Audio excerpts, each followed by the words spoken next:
Jacob, levant les yeux, aperçut Ésaü qui venait, accompagné de 400 hommes. Il répartit les enfants entre Léa, Rachel et les 2 servantes. Il plaça les servantes avec leurs enfants au premier rang, Léa et ses enfants derrière, Rachel et Joseph les derniers. Il prit les devants et se prosterna contre terre 7 fois avant d'aborder son frère. Ésaü courut à sa rencontre, l'embrassa, se jeta à son cou et ils pleurèrent. En levant les yeux, il vit les femmes et les enfants et dit « Que sont ceux-là pour toi ?» Il répondit « Ce sont les enfants dont Dieu a gratifié ton serviteur. » Les servantes s'approchèrent, ainsi que leurs enfants, et se prosternèrent. Léa aussi s'approcha avec ses enfants, et ils se prosternèrent. Puis Joseph s'approcha avec Rachel, et ils se prosternèrent. Il reprit « Qu'est-ce que ces groupes que j'ai rencontrés venant de ta part ?» Il répondit « Pour obtenir la bienveillance de mon Seigneur. » Ésaü dit « J'en ai amplement, mon frère, garde ce que tu as. » Jacob répondit « Non, si j'ai trouvé grâce à tes yeux, tu accepteras cet hommage de ma main, puisque aussi bien j'ai regardé ta face comme on regarde la face d'un puissant et que tu m'as agréé. Reçois donc le présent que de ma part on t'a offert, puisque Dieu m'a favorisé et que je possède suffisamment. » Sur ces instances, Ésaü accepta. Il dit « Partons et marchons ensemble, je me conformerai à ton pas. » Il lui répondit « Mon Seigneur sait que ces enfants sont délicats, que ce menu et ce gros bétail qui allait exigent mes soins. Si on les surmène un seul jour, tout le jeune bétail périra. Que mon Seigneur veuille passer devant ce serviteur, moi je cheminerai à ma commodité, selon le pas de la suite qui m'accompagne et selon le pas des enfants, jusqu'à ce que je rejoigne mon Seigneur à Séir. » Ésaü dit « Je veux alors te faire escorter par une partie de mes hommes. » Il répondit « À quoi bon? Je voudrais trouver grâce aux yeux de mon Seigneur. » Ce jour même, Ésaü reprit le chemin de Séir. Quant à Jacob, il se dirigea vers Sukkot. Il s'y bâtit une demeure, et pour son bétail, il fit des enclos. C'est pourquoi l'on appela cet endroit Sukkot. Jacob arriva ensuite à Salem, ville de Sichem, dans le pays de Canaan, à son retour du territoire d'Aram, et il se fixa à l'entrée de cette ville. Il acquit la portion de terrain où il établit sa tente, de la main des enfants de Hamor, près de Sichem, père de Sichem, pour 100 késita. Il y érigea un autel qu'il dénomma « L'Éternel est le Dieu d'Israël ».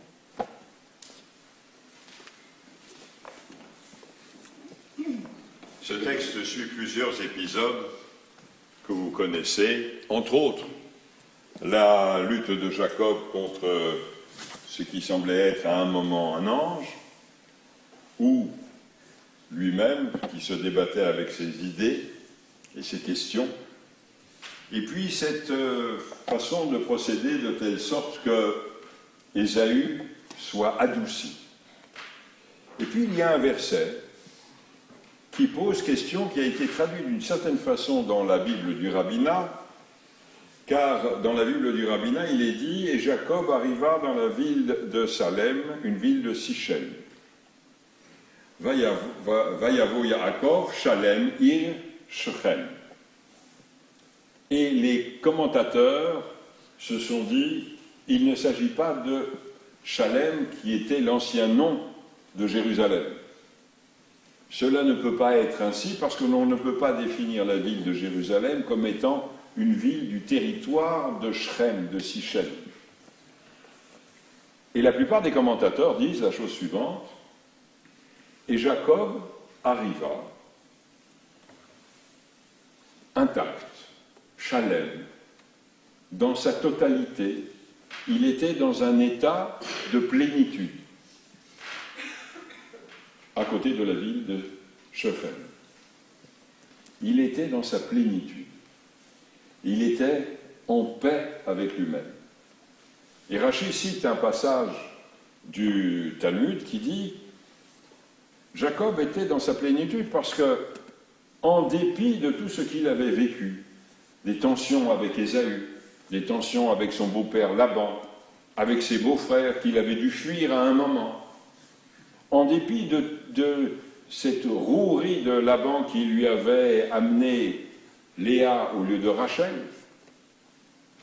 en dépit des 14 ans qu'il avait servi Laban, et donc qui avait dû en partie user cet homme, en dépit de cette tension intérieure qu'il avait de savoir si oui ou non il allait affronter la rencontre avec son frère, en dépit de tous les cadeaux qu'il avait faits à son frère, eh bien Jacob était heureux à l'intérieur de lui-même, et puis dans la plénitude de ses idées, parce que, dit un commentateur, la Torah qu'il avait apprise avant de partir chez Laban, il ne l'avait pas oubliée, il était toujours avec lui cet enseignement à son retour de Laban, à son retour de Padam Aram, et il était, comme on dirait aujourd'hui, well off.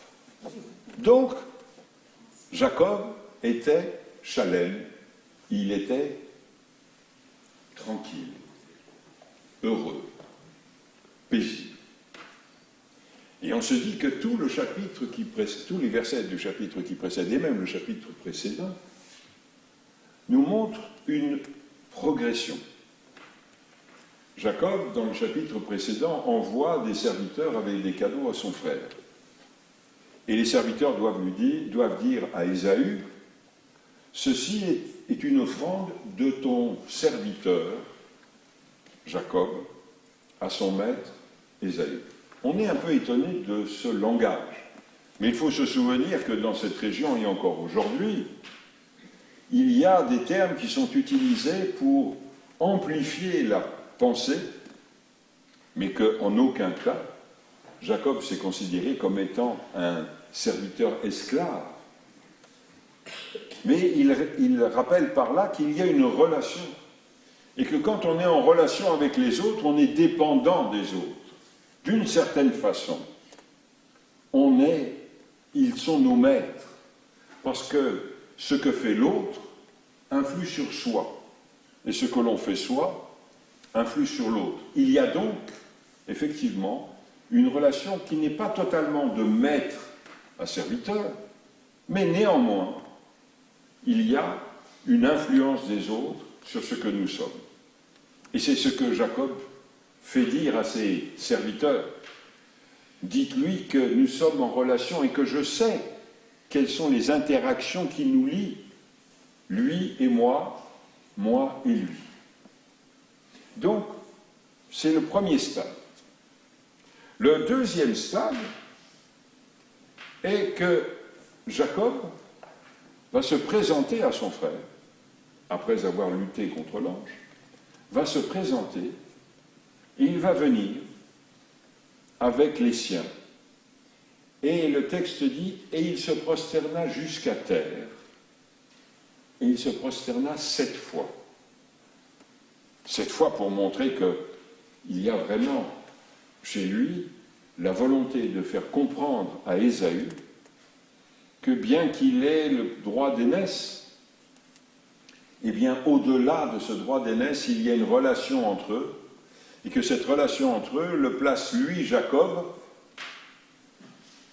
un petit peu en infériorité par rapport à Ésaü, puisqu'il est le deuxième à être né, même si par la suite on dira que le second qui naît est le premier à avoir été conçu, donc c'est l'aîné.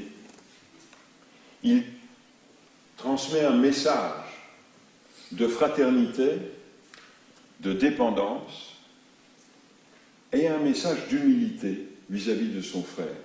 Le texte aurait pu dire « et il se prosterna », mais il se prosterna jusqu'à terre, pour dire que tous les deux, dans le fond, sont des êtres humains qui sont des êtres terriens en même temps.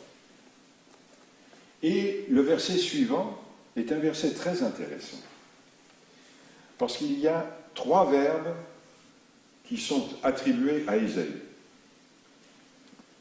Et Ésaü courut, et on dirait aujourd'hui, et il lui fit un hug, et il l'embrassa. Il y a 3 verbes qui se suivent, l'un après l'autre, sans aucun arrêt.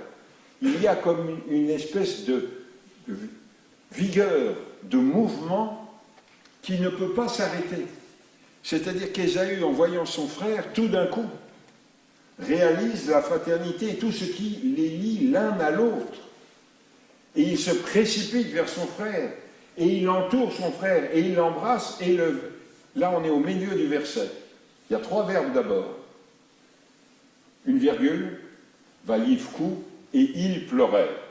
Alors, certes, les rabbins ont dit ils pleurèrent parce qu'il avait voulu mordre le cou de Jacob, donc Jacob avait mal, et puis comme le cou de Jacob était devenu comme du marbre, lui s'était fait mal aux dents. Mais ça, c'est une version.